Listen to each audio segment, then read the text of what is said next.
কে Ayatollah Ali Khamenei? সংক্ষিপ্ত পরিচয়: তিনি ইরানের সর্বোচ্চ নেতা, সুপ্রিম লিডার। তিনি 1989 সাল থেকে এই পদে আছেন এবং ইরানের রাষ্ট্র কাঠামোর সবচেয়ে ক্ষমতাধর ব্যক্তি হিসেবে বিবেচিত। জন্ম 1939 মাশহাদ, ইরান। ধর্মীয় পরিচয়: শিয়া ইসলামিক আলেম। পদ: ইরানের সর্বোচ্চ নেতা 1989 থেকে বর্তমান। পূর্বে ইরানের রাষ্ট্রপতি 1981 হইতে 1989। সর্বোচ্চ নেতার ক্ষমতা: সশস্ত্র বাহিনীর সর্বাধিনায়ক, বিচার বিভাগ ও রাষ্ট্রীয় টিভির প্রধান নিয়োগ দেন। গুরুত্বপূর্ণ নীতি ও পররাষ্ট্রনীতিতে চূড়ান্ত সিদ্ধান্ত দেন। রাষ্ট্রপতি ও পার্লামেন্টের ওপরও প্রভাব রাখেন। কেন তিনি গুরুত্বপূর্ণ? ইরানের পররাষ্ট্রনীতি, বিশেষ করে যুক্তরাষ্ট্র ও ইসরায়েল সম্পর্কিত অবস্থান, আঞ্চলিক রাজনীতি এবং সামরিক কৌশলে তার বড় ভূমিকা রয়েছে। 2003 সালের যুক্তরাষ্ট্র নেতৃত্বাধীন জোট ইরাকে সামরিক অভিযানে সাদ্দাম হোসেনকে পরাজিত করে ফাঁসির রায় কার্যকর করার পর ইরানের প্রভাব ও শক্তি বৃদ্ধিতে পশ্চিমাদের উদ্বেগ বাড়ে। পশ্চিমরা ইরানের পরমাণু কর্মসূচি আন্তর্জাতিক আলোচনার কেন্দ্রে নিয়ে আসেন। 2015 সালে JCPOA নামের চুক্তিতে স্বাক্ষরিত হয়।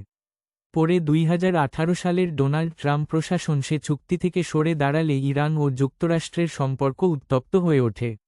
ইরাক যুদ্ধের পর যুক্তরাষ্ট্র মধ্যপ্রাচ্যে তার উপস্থিতি বজায় রাখতে ইরানকে তার শক্তিশালী প্রতিদ্বন্দ্বী হিসেবে যৌথভাবে ইসরায়েল ও আমেরিকা হামলা শুরু করলে ইরানেরও পাল্টা হামলা হিসাব। শনিবার 28 ফেব্রুয়ারি ইরান থেকে অসংখ্য ক্ষেপণাস্ত্র ইসরায়েল ও আমেরিকার লক্ষ্যবস্তুতে হামলা করেন। পাল্টাপাল্টি হামলায় মধ্যপ্রাচ্যের যে সকল দেশে আমেরিকার ঘাঁটি আছে সে সকল দেশের ঘাঁটিতে ইরান হামলা করে। বিভিন্ন সংবাদ মাধ্যম থেকে জানা যায়, সৌদি আরবের সহযোগিতায় প্রাপ্ত তথ্যের ভিত্তিতে আমেরিকা ও ইসরায়েলের গোয়েন্দারা নিশ্চিত হয়ে আয়াতুল্লাহ আলী খামেনির অবস্থান চিহ্নিত করে সেইখানে হামলা করলে মেয়ের জামাতা নাতিসহ তিনি নিহত হন বলে ইরানের সরকারি টিভি ও রাষ্ট্রীয় সংবাদ মাধ্যম নিশ্চিত করেন এবং এই বীরের মৃত্যুতে শোকাহত জনগণ 40 দিনের জন্য শোক ঘোষণা করে। إنا لله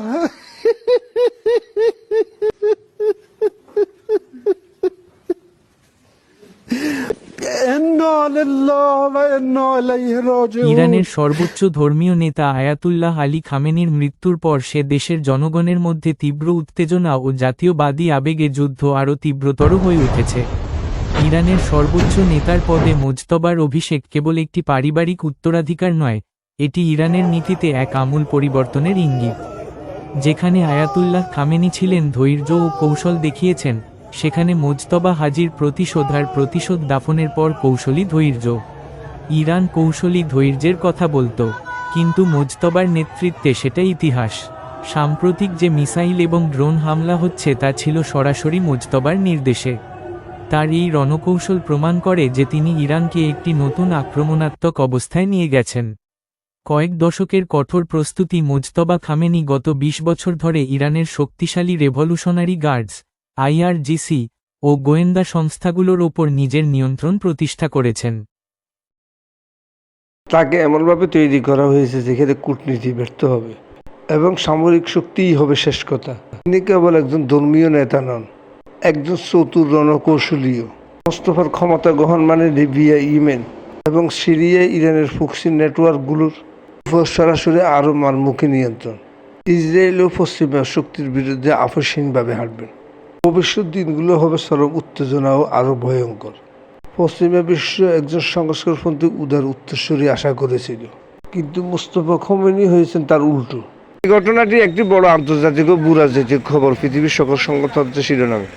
মার্কিন প্রেসিডেন্ট ও ইসরায়েলের প্রশাসন ইরানের সর্বোচ্চ এই নেতার মৃত্যুর ঘোষণা দিলে যত সময় অতিক্রম হবে ততই যুদ্ধ বাড়ার আশঙ্কায় তারা উভয়ই উদ্বিগ্ন। আয়াতুল্লাহ আলী খামেনি যে মারা গেছেন বিষয়টি যেমন সত্য, তেমনি মধ্যপ্রাচ্যের এই যুদ্ধ একে অপরের প্রতি বিশ্বাস অবিশ্বাসের খেলা মেতে থাকবে। যুদ্ধ মানেই অশান্তি আর প্রতিশোধ। যুদ্ধের এই পরিস্থিতিতে সময়োপযোগী একটি সমস্যা সমাধানের পথ খুঁজে বের করতে হবে সকলকে।